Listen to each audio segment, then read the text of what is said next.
ঈদের মার্কেট তো করে দিলা না, ঈদের ছুটিতে কোথাও ঘুরতে নিয়ে যাবা? যেসব দেশে যুদ্ধ চলতেছে সেই সব দেশে যাবা, তাইলে চলো।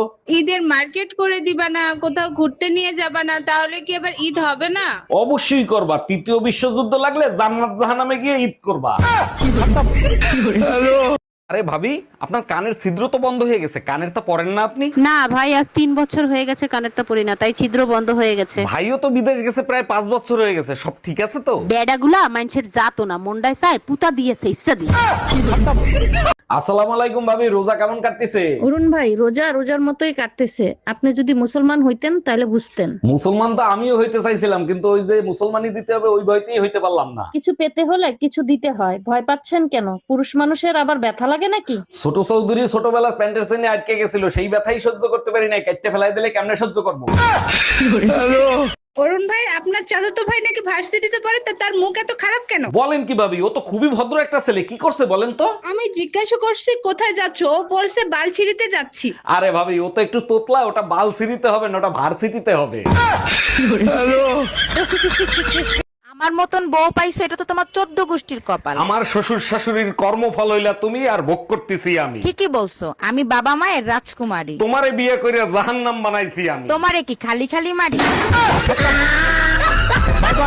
মায়া, একটা জিনিস খেয়াল করে দেখছো, অনলাইনে এখন আজে বাজে পোস্ট খুব কম দেখা যায়। রমজান আসলেই সবাই ফেরেশতা হয়ে যায়, মনে হয় জীবনে কোনোদিন আকাম কুকাম করে নাই। আকাম কুকাম ওরা তো ইচ্ছা করে করে না, ওকে শয়তানে লারে তাই করে। যে এসব কুকর্ম হাইড করে রাখছে না, এরা তো জানেই না আজরাল উপরে বসে ফুল এইচডি মোডে দেখতেছে।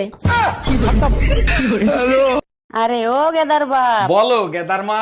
আচ্ছা পেতনি রাতে কেন বের হয়, দিনে কেন বের হয় না? আরে বোকা, পেতনি দিনের বেলা মেকআপ করে থাকে আর রাতের বেলা মেকআপ ছাড়া থাকে, তাই রাতের বেলা দেখা যায়। ও আচ্ছা, এই কি বললা তুমি? ম্যাডাম, সবাই ঈদের ছুটি দিচ্ছেন, আমার ঈদের ছুটি দেন নাই কেন?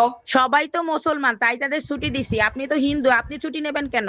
এক মিনিট ম্যাডাম, কলেমা তাইয়েব লা ইলাহা ইল্লাল্লাহু মুহাম্মাদুর রাসূলুল্লাহ। আচ্ছা ঠিক আছে, আমি বুঝতে পারছি, আপনার নাম বলেন। শেখ মোহাম্মদ শাহরিয়ার আয়াতুল্লাহর অরুণ কর্মকার। হ্যালো গুগল, বউকে ঈদের মার্কেট না করে দিয়ে কেমনে খুশি রাখবো? আলমারি খুলে দেখেন, কালকে আপনার বউ নতুন একটা ওড়না কিনে নিয়ে আসছে। সর্বনাশ করছে, আমারে না জানাইয়া ওড়না কিনছে। এবার এই দিকে তাকা, ওই ওড়না দিয়ে ফ্যানের সাথে গলায় দড়ি দিয়ে মর। এই যে বেহায়া জামাই, আজকে যে আমার জন্মদিন, সে কথা কি তোমার মনে আছে? এইটা কোনো কথা বললা? আমার তপস্যার জন্মদিন আর আমি ভুলে যাব? তাইলে এক কাজ করো, আরবিতে আমার জন্মদিনের উইশ করো। আরবিতে উইশ করতে হবে? ইন্না লিল্লাহি ওয়া ইন্না ইলাইহি রাজিউন। ওরে কুত্তার বাচ্চা, আজকে আমার জন্মদিন, মরণ দিন না। সারা দিন কাজ করতে করতে জীবনটা লাইফ বানাই দিছি। এই কোথায় তুমি? তোমার ফোন বাজে, কানে শোনো না? কোনো কাজ শান্তিতে করতে পারি না। এই তুমি এক কাজ করো, ফোনটা কেটে ফেলো। আচ্ছা শোনো, দাও দিয়ে কাটবো না বটি দিয়ে কাটবো? এই টুম্পা, এক গ্লাস পানি দাও তো। যতটুক সময় ঘরে থাকো শুধু হুকুম করো, এক গ্লাস পানি পর্যন্ত ঢাইলা খাইতে পারো না। তোমরা মেয়ে ছেলেরা যে বালের কাজ করো, সব কাজ আমি করতে পারি, এমন কোনো কাজ নাই যে আমি করতে পারি না। তাই নাকি? তাইলে একটা বাচ্চা পয়দা করে দেখাও তো।